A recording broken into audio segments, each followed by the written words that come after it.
nome do teu filho amado, Pai, eu apresento a tua serva nas tuas mãos. O Senhor venha falar conosco através da tua palavra, porque a tua palavra nunca voltará vazia, Senhor. Toma, meu Pai, nas tuas mãos, segundo a tua vontade, em nome de Jesus. Amém e amém. Glórias a Deus. Missão da terminar com toda a liberdade. Amém. Glória a Deus. Glória a Deus. Eu cumprimento o povo de Deus com a paz do nosso Senhor Jesus Cristo. Amém. Gostaria que os irmãos tomassem assento um instante. Eu vou estar adorando ao Senhor e logo estaremos entrando na mensagem. Amém? Louvado seja Deus. Aleluia.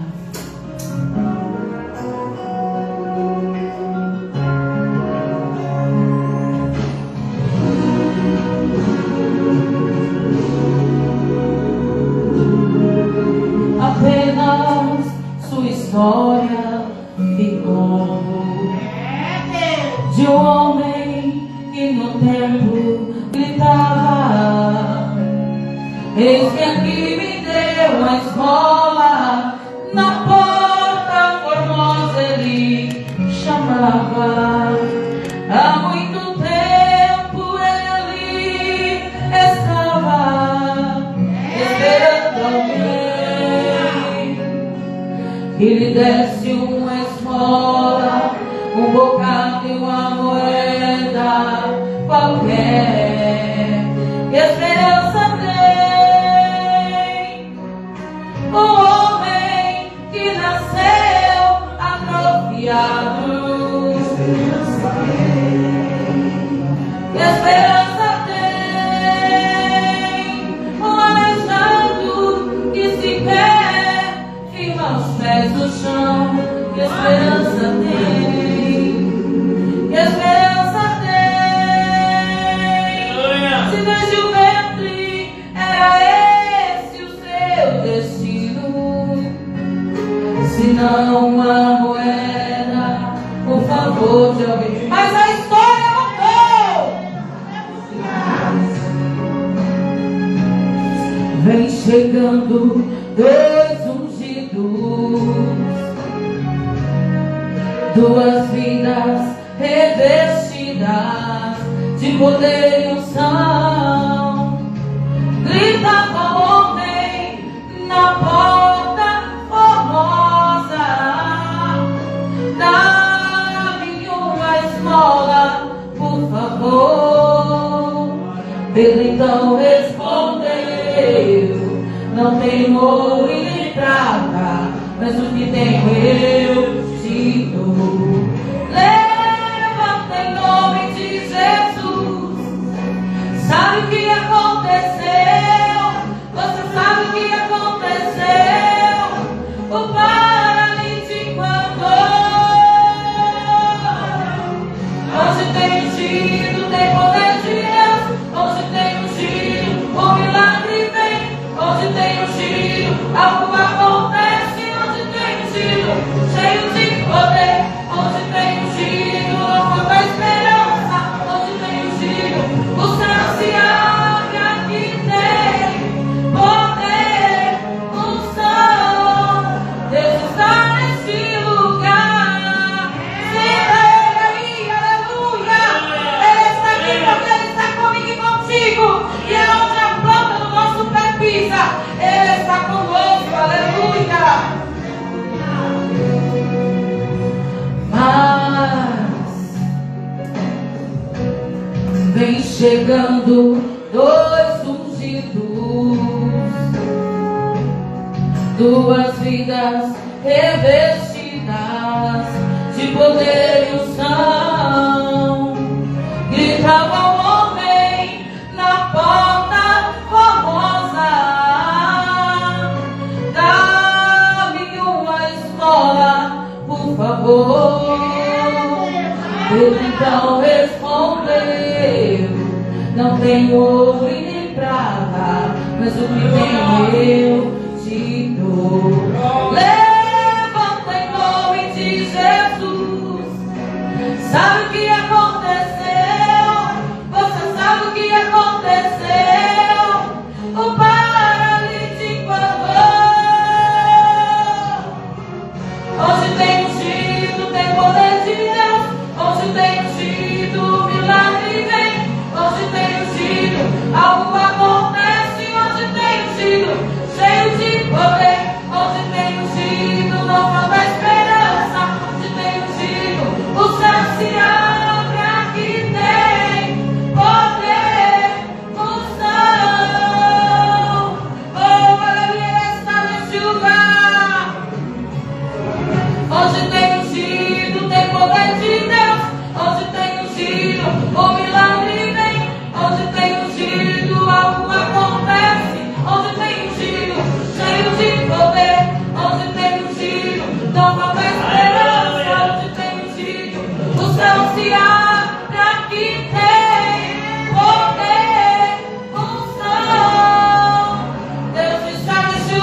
pensamos. Aleluia. Glórias a Jesus. Eu peço que os irmãos fiquem de pé novamente. Abra a tua Bíblia no livro de Atos, capítulo 6. Hoje nós vamos falar um pouco sobre o nosso irmão Estevão, né?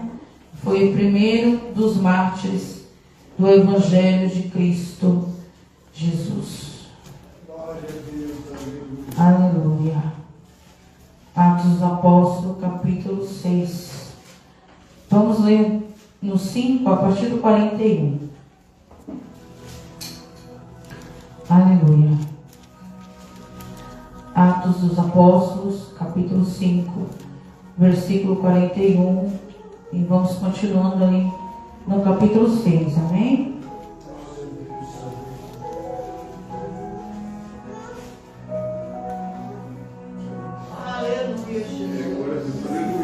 Enquanto os irmãos encontram, eu gostaria de agradecer ao Senhor por mais essa oportunidade de falar sobre a sua palavra.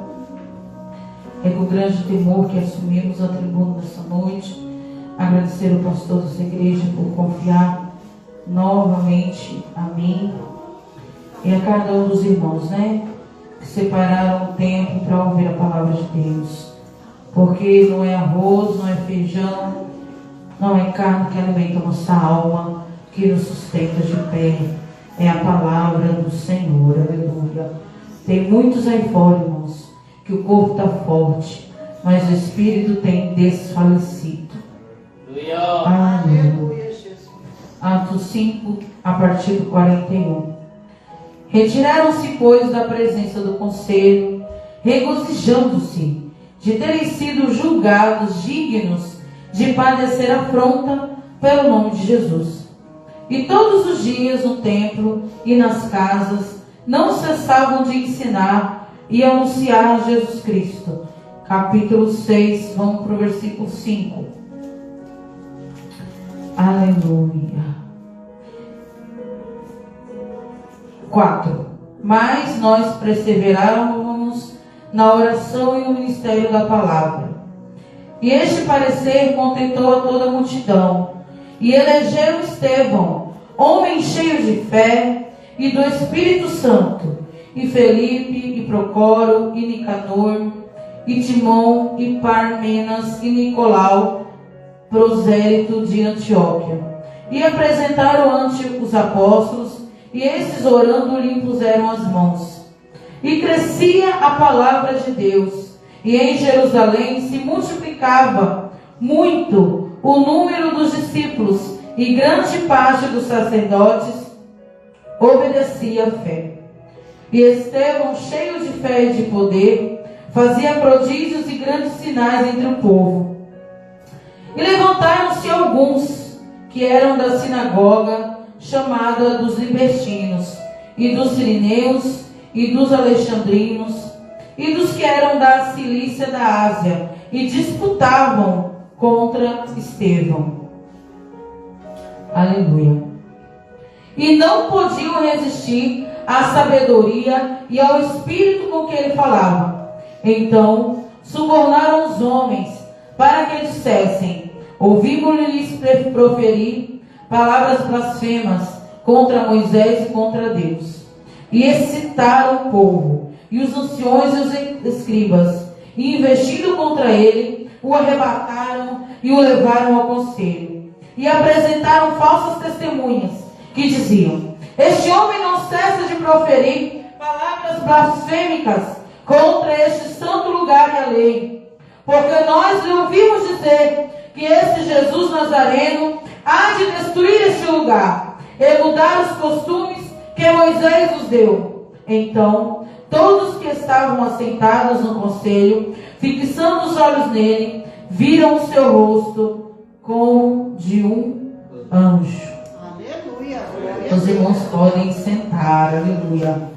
E o livro de Atos, né, é verdadeiramente um livro de Atos, por isso que é Atos, né, são as ações que os apóstolos fizeram após a ida de Jesus aos céus, após o ministério, né, que Jesus havia lhes entregado, começar a se cumprir na vida desses homens. Então, quando lemos o livro de Atos, são relatos de como, sucedia o evangelho naquele tempo, de como eles trabalhavam para o Senhor. Por isso, atos, de fazer algo, de trabalhar.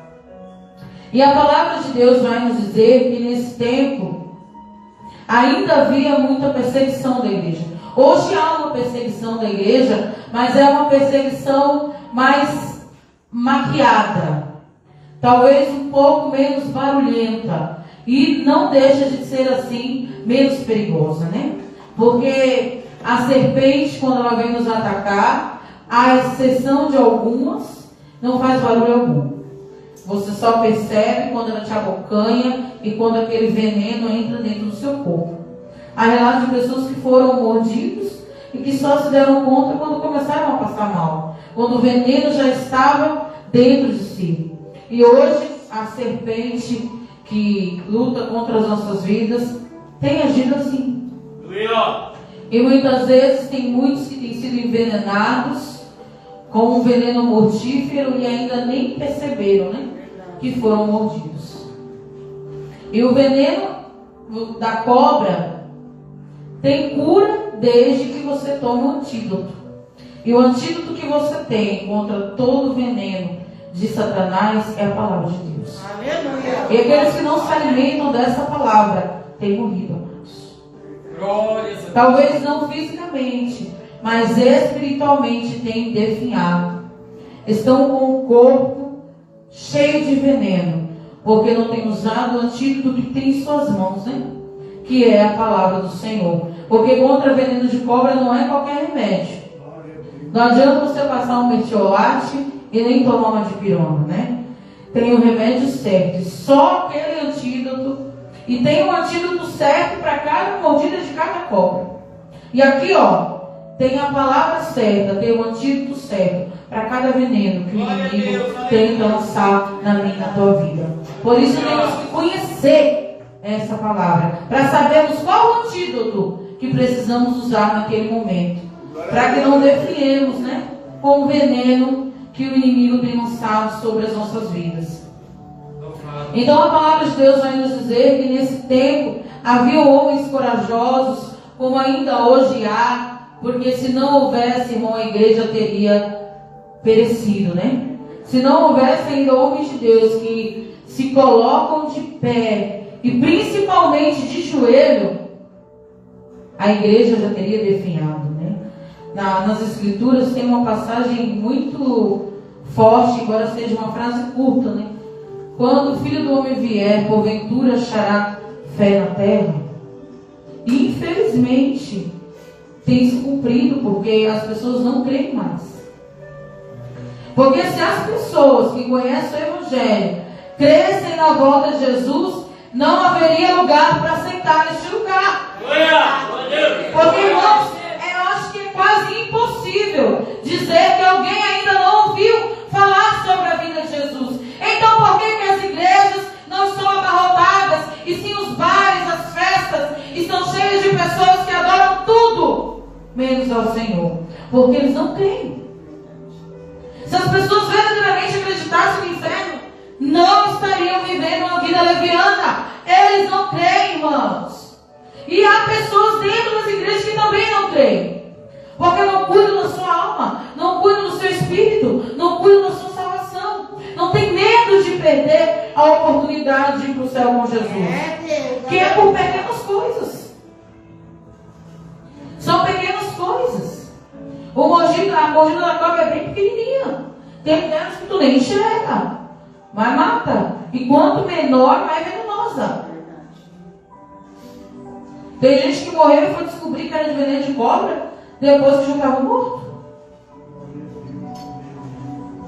E aqui nessa passagem fala-se sobre Estevão. Estevão, ele não é um dos apóstolos que escreveu um livro, e nem tem muitas passagens falando desse homem, mas as passagens que falam sobre ele sempre fazem questão de dizer que ele era um homem cheio de fé e do Espírito. E a palavra de Deus vai dizer, irmãos, que eles estavam pregando o Evangelho. E houve aquele episódio ali de Ananias e Safiras, né? Safiras, ó. E Safira, foi uma só. Que eles venderam, né? E mentiram diante do apóstolo Pedro. E o marido morreu, logo após a mulher entrou no mesmo erro, morreu também. E eles começaram a pregar o Evangelho. E as pessoas que se diziam os religiosos daquela época começaram a se levantar, porque certamente começou-se uma certa comparação. Porque ali naqueles tempos havia sim muitas pregações cheias de palavras eloquentes, aqueles homens conheciam decorado, não precisavam nem abrir, eles desde muito, com 12 anos já tinha que ter tudo aquilo decorado, mas não se viu o poder de Deus. Prova disso é ali no capítulo 4, aquele homem na Porta Formosa, a Bíblia diz que ele estava ali desde que saíra do ventre da sua mãe. Então todos os dias alguém levava aquele homem até aquele lugar, ainda quando criança, e ele foi crescendo ali, vendo, entrando e saindo, homens que se diziam homens de Deus, e a situação daquele homem não mudava. Ele vivia da mesma forma. Tanto que quando João e Pedro vão até o templo orar, na hora nona, ele pediu uma esmola. Ele não pediu cura. Ele estava tão acostumado, talvez, a ser visto como algo tão invisível. Ele estava tão habituado às pessoas passarem por ali e apenas jogaram moeda, aqueles sacerdotes, aqueles que se diziam tão homens de Deus, que ele simplesmente olhou para aqueles dois homens, esperando receber uma esmola. E a Bíblia diz que ele nem olhou para eles, né? A Bíblia diz que Pedro disse para ele olhar para ele. E ele fala para aquele homem: eu não tenho ouro, eu não tenho prata, mas o que eu tenho, eu te dou. Meu irmão, que poder é esse que pode ser transferido através de uma palavra? O que eu tenho, eu te dou. E a Bíblia não diz que aquele homem era crente, nem que ele acreditava em Jesus, mas aquilo que estava em Pedro era tão forte, era tão grande, que ele tinha autoridade de transferir aquilo que ele tinha, a fé que ele tinha, o poder de Deus sobre a vida dele. E a palavra de Deus diz, ele fala assim: levanta e anda. Uma palavra que o Senhor Jesus falou tantas vezes, né? E que todas as vezes que o Senhor Jesus falava, sempre se levantavam os tais religiosos para questionar se ele tinha este poder. Quando ele disse para aquele homem, né, que também estava padecendo, e ele diz que os seus pecados estão perdoados, né?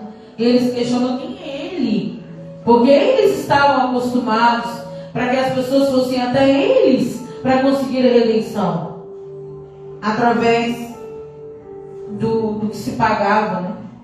Das indulgências, né? Eles eram aqueles que podiam interceder a Deus pelo perdão do pecado do povo. Então aparece Jesus, alguém que talvez ele vai querer tomar o nosso lugar. Então o Senhor Jesus olha e diz assim: levanta, toma tua cama e anda. E Pedro, que estava sempre com o Senhor Jesus, ouviu e praticou. É o que a Bíblia nos diz, né? Que nós não podemos ser apenas ouvintes, mas praticantes da palavra de Deus. E Pedro, ele era um homem ousado, teimoso. E toda essa ousadia e teimosia que talvez foi vista muitas vezes como um defeito, por ele ser tão pavio curto, né? Ele usou o seu ministério com autoridade, com ousadia do Espírito Santo de Deus.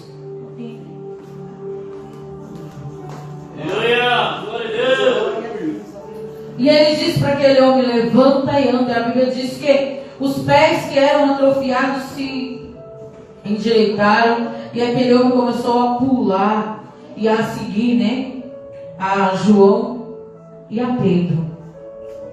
E aquilo começou a enciumar os religiosos daquela época, porque estavam perdendo lugar, né? E, meu Deus, né, irmãos, às vezes a gente vê isso hoje em dia.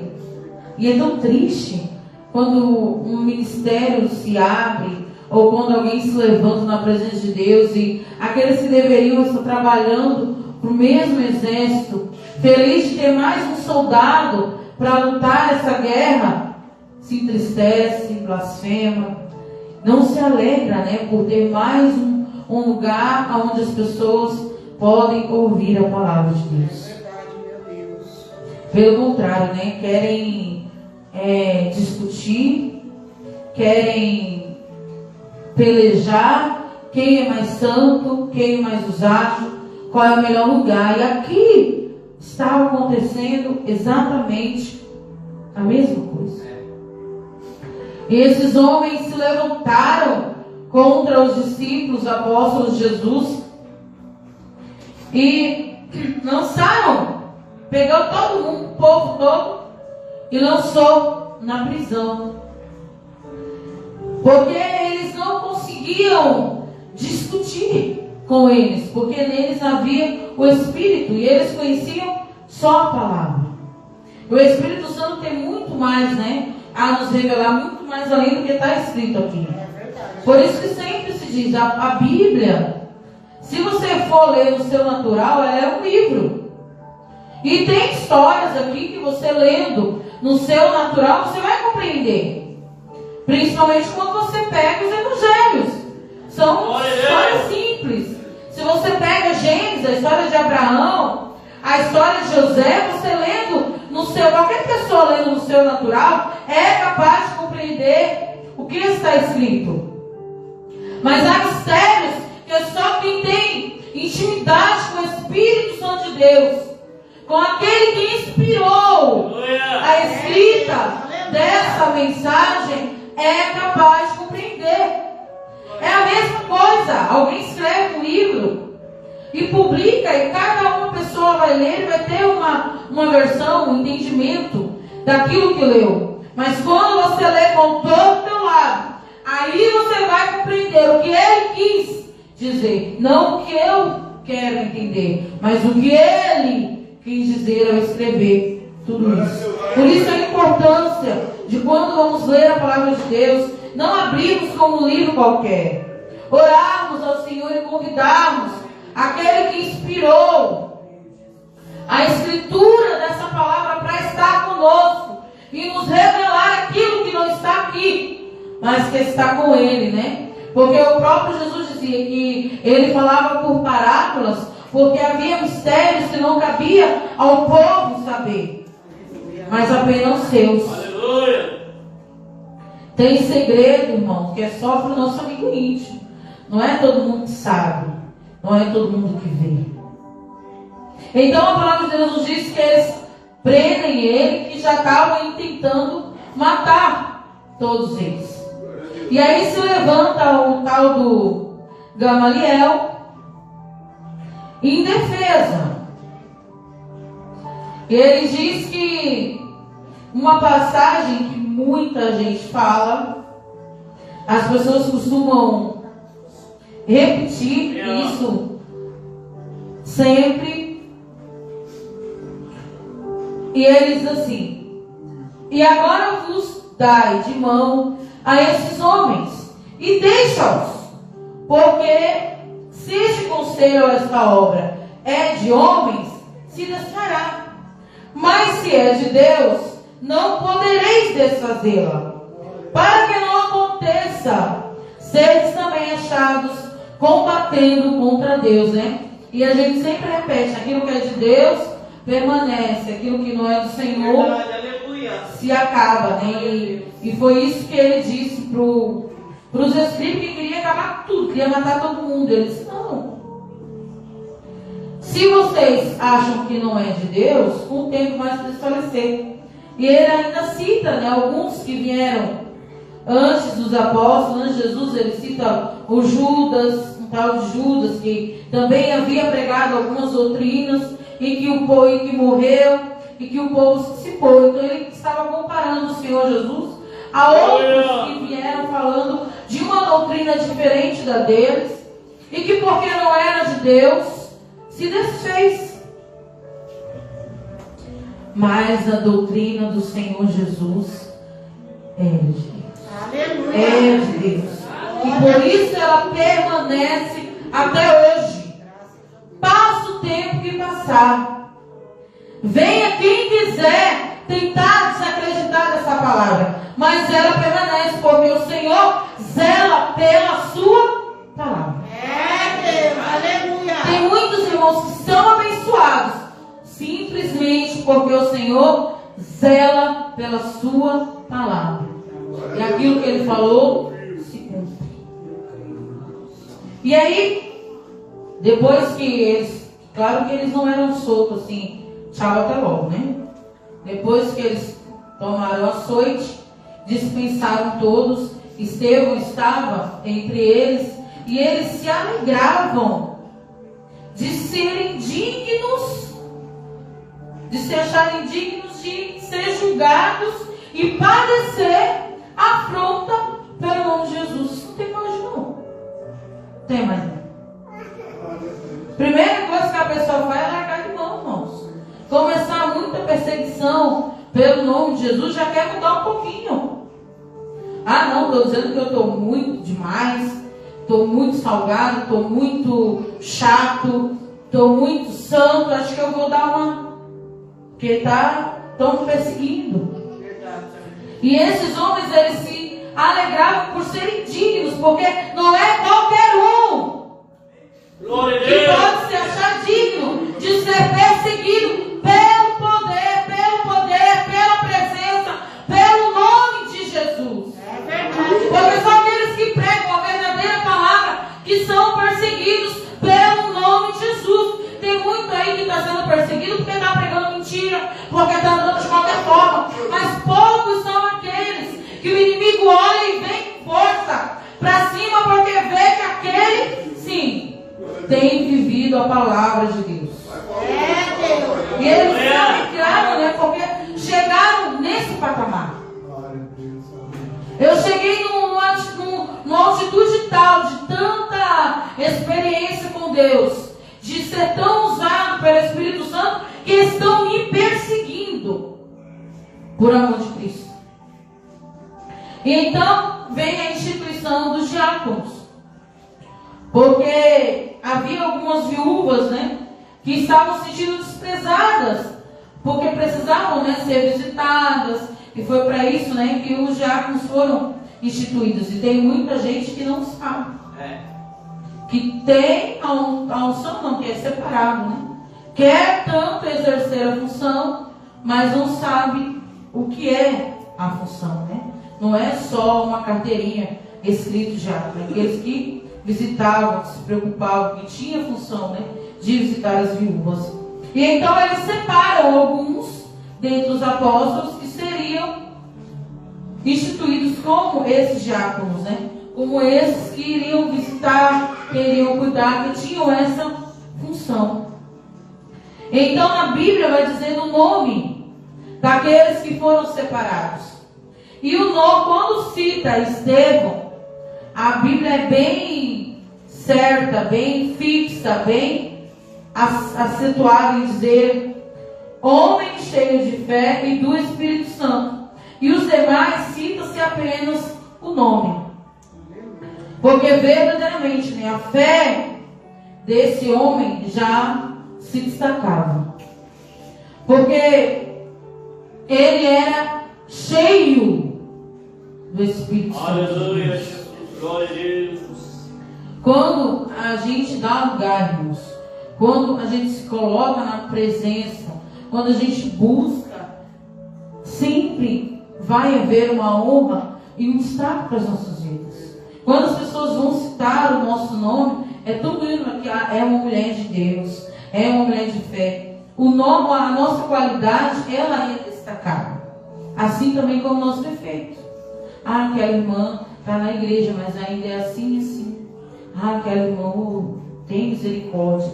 Olha, né, que coisa desagradável, né, você ser conhecido pelos seus defeitos, né?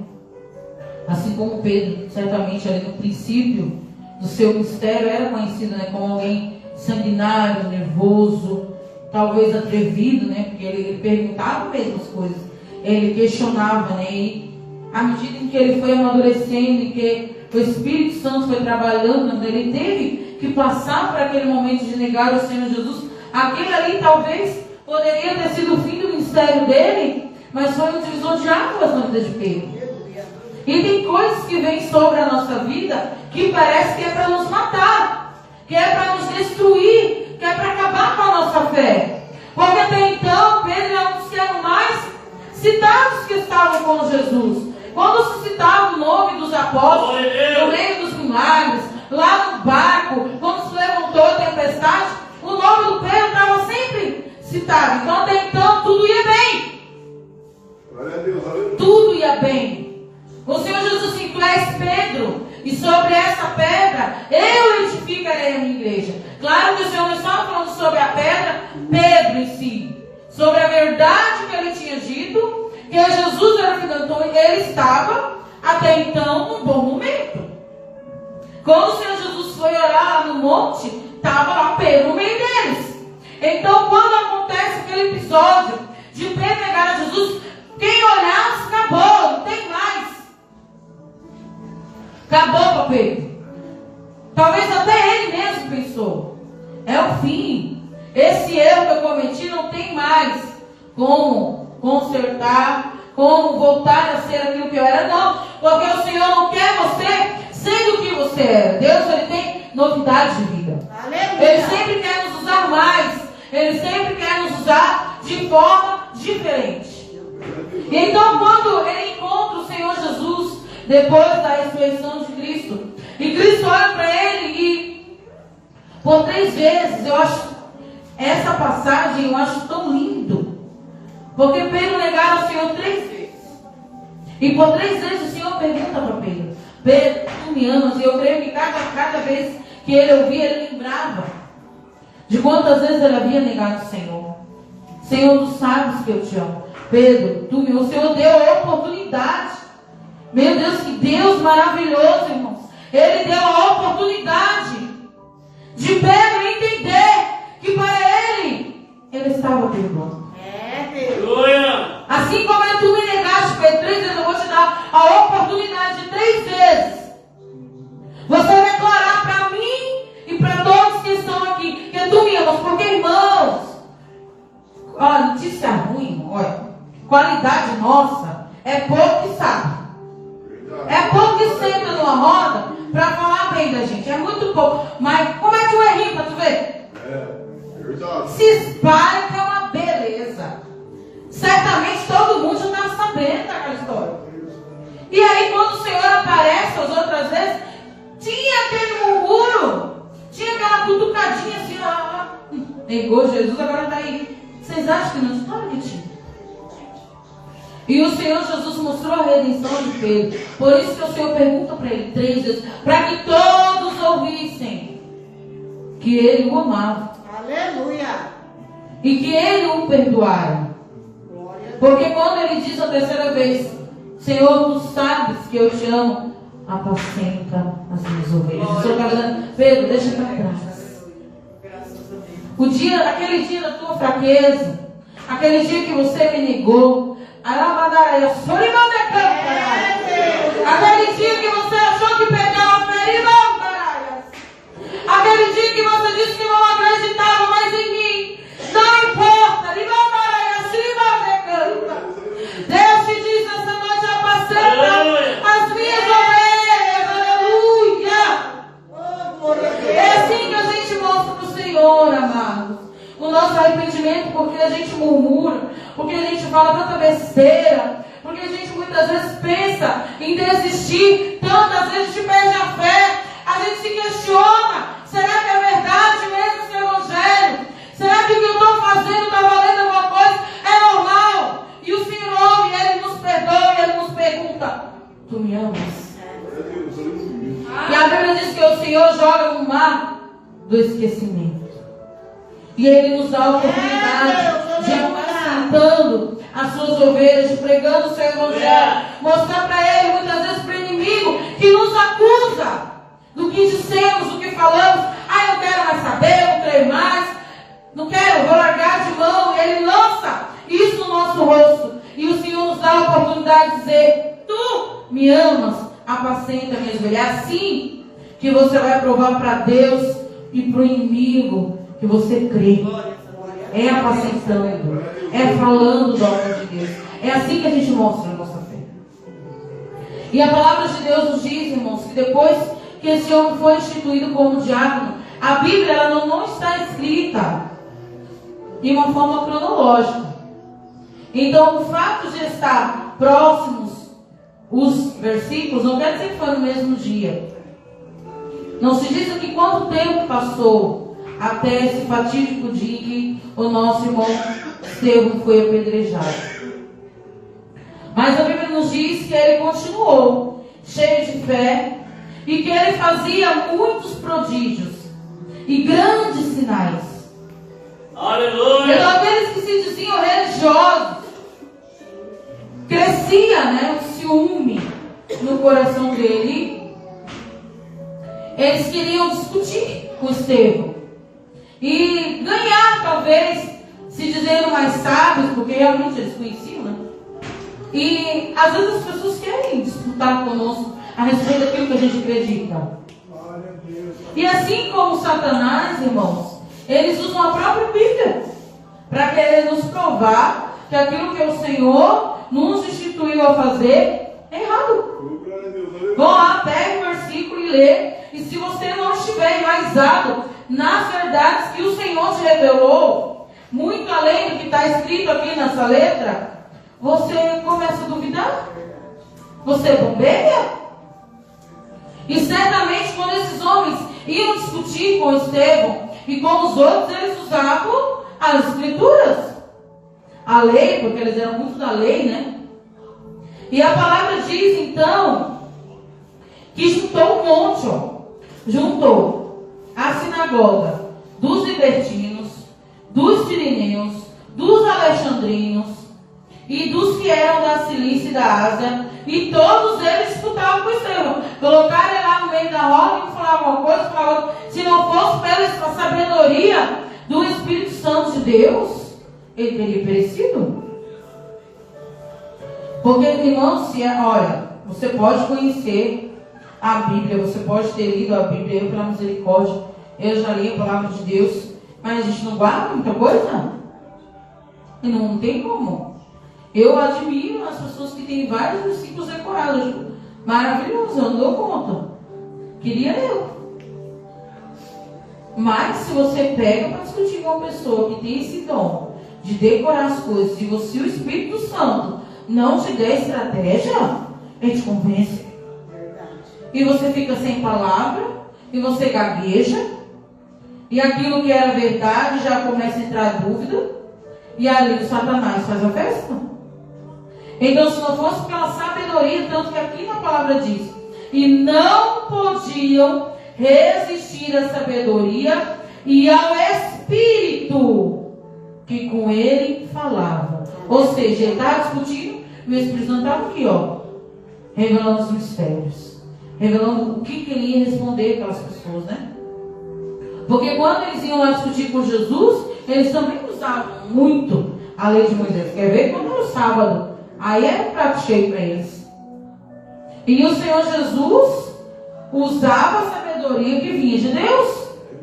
Muitas das vezes que o Senhor Jesus respondeu a eles a respeito da lei, foi com a sabedoria vinda de Deus. Foi com a sabedoria de dizer, e então eu tenho que deixar morrer, então eu tenho que deixar perecer, porque é o sábado, você é o Senhor do sábado, ou o sábado é o seu Senhor? Não estava isso na Bíblia. Na Bíblia estava escrito do sábado. Mas a sabedoria que vem de Deus. Por isso que as pessoas, a letra amada do Espírito vivifica. Nesse sentido, irmãos. Porque só com a letra estamos mortos. É o Espírito Santo de Deus que mantém essa palavra viva dentro de mim e de você. Glória a Deus. Mas eu costumo dizer, e é uma verdade, Deus vai te lembrar daquilo que você leu. Não adianta você não abrir a Bíblia e achar que você vai fechar o olho e tudo vai surgir na tua mente. Você precisa meditar. Se não ler, ouvir, porque o ouvir também, a fé também vem pelo ouvir a palavra de Deus. E aí sim, quando chegar a tribulação dia mal, você vai ter respaldo para responder às afrontas de Satanás. Porque é com essa palavra aqui que ele vai afrontar a mim e você. Porque ele estava presente quando foi escrita. Porque ele está aí há muito tempo. Ele não dorme, ele não come, ele não descansa. Ele tem um propósito. Levar quantos ele puder com ele para o lugar que já está determinado para ele ir. E qual é o teu propósito? Tem muitos por aí, irmãos, vivendo sem propósito. Não sabe para onde vai. Não sabe o que quer. Você precisa ter propósito. Porque aquele que te afronta, ele tem o propósito de te levar com ele. E o teu propósito é ir e levar quantos você puder contigo para a glória. Não é ir sozinho. É levar quantos você puder. Porque eu não quero morar no céu sozinho. Eu quero a minha família comigo. Eu quero quantos eu puder levar. E foi para isso que o Senhor nos chamou. E o inimigo, ele tem o propósito de levar para lá. E ele não desiste. Ele tem isso firme na mente dele. E nós também precisamos estar firme no nosso propósito. E a palavra de Deus nos diz, irmãos, que aí eles discutindo, conseguiam ganhar. Aí o que é que fizeram? Vão mentir. Não dá conta, vão mentir. E sempre tem alguém, irmãos, disposto a levantar uma palavra. As pessoas gostam. Meu Deus, eles gostam. Porque quanto mais tu mostra o defeito do outro, mais o teu está encoberto. Enquanto tu está falando do outro, ninguém está falando de ti.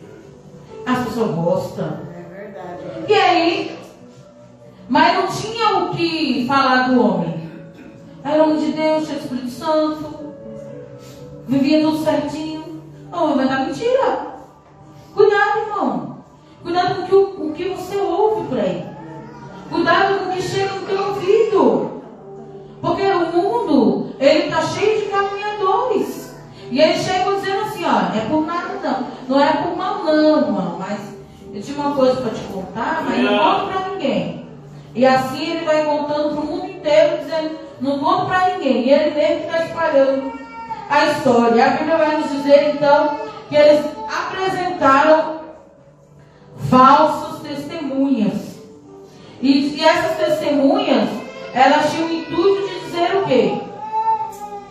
Nós lhe ouvimos dizer que esse Jesus Nazareno há de destruir este lugar e mudar os costumes que Moisés nos deu. Olha aqui, a testemunha mentiu com a verdade.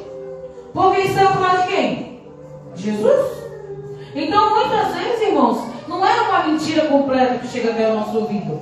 Às vezes é uma inverdade. A pessoa pega uma verdade, embute uma mentira no meio e conta, e tu sabe só a parte da verdade e come a parte da mentira. Verdade. É como um bolo. Tu olha o bolo na padaria, tem um morango em cima. O morango que está em cima é verdade. Mas o recheio, tu tá vendo o recheio? Aí tu compra achando que é morango. Quando tu chega em casa que tu corta, tem pêssego. E é assim que ele age. Então ele chegou dizendo que ele disse que Jesus ia destruir tudo. O templo e as verdades de Moisés. E quando o Senhor Jesus andava na terra, o Senhor Jesus não era que ele destruía as verdades da lei. É que ele queria mostrar que ele estava, a misericórdia de Deus estava acima da lei. Mas que a lei precisava ser cumprida. Em momento algum você viu o Senhor Jesus descumprindo a lei. Ele queria mostrar que Deus estava acima da lei. E que além de cumprir a lei, precisava se obedecer a Deus, né? Porque eles pegavam a palavra e eles falavam só o que interessava. E aí a parte que falava contra aquilo que eles estavam fazendo, eles e não é assim? Às vezes quando a gente vai no culto, aí aquele dia o Senhor resolveu, quem vai nos corrigir. Mas aí, durante o culto, também teve outros irmãos que trouxeram umas palavras de bênção, de chave. E aí o que é que tu faz? Tu pega só a parte da chave e não quer a parte da correção. É, Deus. E aí sai da onde? Do mesmo jeito que entrou e não se cumpre. Porque o que o Senhor tinha para tudo não era chave, era correção. E aí eles mentiram. E eles apedrejaram a Estevão. E quando eles estavam apedrejando a Estevão, a Bíblia diz que viram o seu rosto como o rosto de um anjo. Mas já era tarde. Certamente aqueles que acreditaram na mentira que foi contada, que pegaram as pedras e atiraram, depois que já tinha acontecido, foram ver que não era verdade. Quantos irmãos nos julgam, nos apontam, nos condenam, nos destroem e depois vão descobrir que tudo não passou de uma mentira. Então eu não empresto o teu ouvido para inverdades. O Espírito Santo que habita em mim e em ti, ele testifica no nosso coração. Então se algo chega ao teu ouvido, vai perguntar para Jesus, porque ele conhece você e ele conhece aqueles de quem estão falando. Não espera a pessoa morrer. E quando eu digo morrer, eu estou falando espiritualmente, irmãos, porque essa carne aqui, um dia vai tombar. Mas se o teu espírito estiver vivo com Deus, é lucro. Glória a Deus, aleluia. Mas quando a gente mata o espírito de alguém, essa pessoa pode estar andando pela rua, mas ela já está morta. Ela já está perdida para Deus. Então, nós temos que cuidar a quem emprestamos nossos ouvidos. E temos que entender que seremos perseguidos pelo amor do Evangelho. E ter em nossa mente o que esses homens tinham. Não só Estevão, né? Tantos outros que morreram. Pedro mesmo, ele disse que foi crucificado. Meu Deus, uma morte de cruz. E ele disse que ele não era digno de ser crucificado como Jesus. E ele foi crucificado de cabeça para baixo. Meu Deus, irmãos. E para eles era uma honra. Todas as vezes que os caluniavam, porque estavam fazendo aquilo que o Senhor Jesus o instruíra para fazer. Porque viram o Senhor Jesus ser caluniado. Viram o Senhor Jesus ser perseguido pela verdade a qual ele falava. Então, benditos somos nós se formos perseguidos pela verdade que há em nós. Se às vezes a gente for difícil de engolir, porque nós é difícil de engolir mesmo. As pessoas engolem seco. Muitas verdades saem dos nossos lábios.